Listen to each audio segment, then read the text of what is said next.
Hindi tutol sa kahit anumang warrant of arrest na naaayon sa batas. Ito ang sinabi ni Vice President Sara Duterte sa kanyang pahayag matapos ng isinagawang paghahalughog ng Philippine National Police Region Office 11 sa 30 hectares na compound ni Apollo Kibuloy noong Sabado, August 24. Aniya ang hindi umano niya tanggap ay ang paggamit ng dahas sa mga miyembro at deboto ng Kingdom of Jesus Christ o KOJC.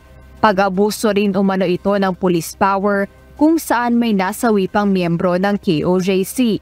Ayon pa sa Vice Presidente, ang mga gawain ito ay hindi lamang tahasang paglabag sa mga karapatang protektado ng konstitusyon, kundi isang pagtataksil sa tiwala na ibinibigay ng mga Pilipino sa mismong institusyong sumumpang protektahan at paglingkuran ang mga tao.